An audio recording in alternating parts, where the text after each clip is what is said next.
Some people say that mass immigration into the United States can help reduce world poverty. Is that true? Well, no, it's not. And let me show you why. This gumball represents the 1 million legal immigrants that the United States has taken every year on average since 1990. Now, who in the world deserves our humanitarian compassion? The World Bank has one measure of the desperately poor of the world. They make less than $2 a day. And how many people make less than $2 a day in the world? We'll start with Africa. In Africa alone, there are 650 million people who make less than $2 a day. 650 million. And in India, another 890 million people, desperately poor. China adds another 480 million people, making less than $2 a day. And unfortunately, the rest of Asia has a heartbreaking 810 million people who the World Bank says make less than $2 a day. And finally, there's 105 million of Latin America's population that are desperately poor. All told, the World Bank says there are 3 billion people in the world. 3 billion people who are desperately poor, making less than $2 a day. That's 3,000 gumballs. And every year, we take 1 million and suggest that we've somehow made a humanitarian difference. Of course, we don't pull our immigrants from these desperately poor populations, do we? These people are too poor, too sick, too disconnected to make it here as immigrants. We tend to pull our immigrants out of the better off poor of the world. And Mexico tends to define the type of immigrant that we bring here because the plurality of people come from Mexico. And Mexico is poor. How many people in the world live in countries that have average incomes lower than that of Mexico? And the World Bank tells us that that number is these 3 billion plus another 2.6 billion people. 5.6 billion people in the world who live in countries with average incomes below that of Mexico.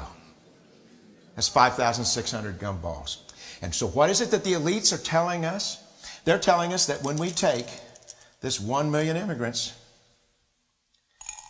that we somehow or another are tackling world poverty. And we have to do it regardless of the effect on our unemployed, the working poor, the most vulnerable members of our society, regardless of the effect on our natural resources. Even if we went by the most radical proposals in Washington, which are to actually double our immigration to 2 million a year, which would totally overwhelm our physical, natural, and social infrastructures, we couldn't make a noticeable difference. And we may be really hurting the impoverished people of the world because the million that we do take are among the most energetic, often the better educated, certainly the most dissatisfied people that if they did not immigrate would be the agents for change to improve the lot of all the people in these countries. The true heroes in the global humanitarian field are the people in these countries who have the wherewithal to immigrate to another country, but instead stay in their countries, to apply their skills to help their fellow countrymen.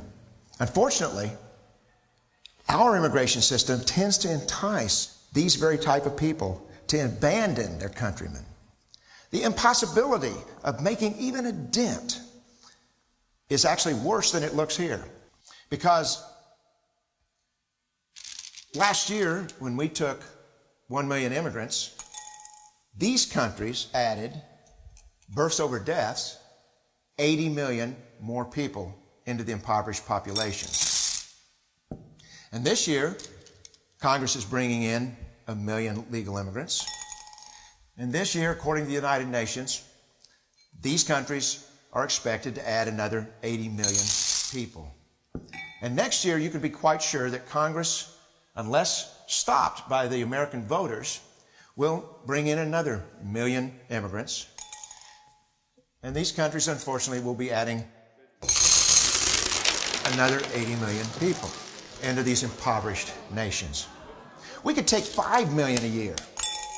But we'd never get ahead of what's happening in these countries. Not in this century. Don't you see? Immigration can never be an effective or significant way to deal with the suffering people of the world.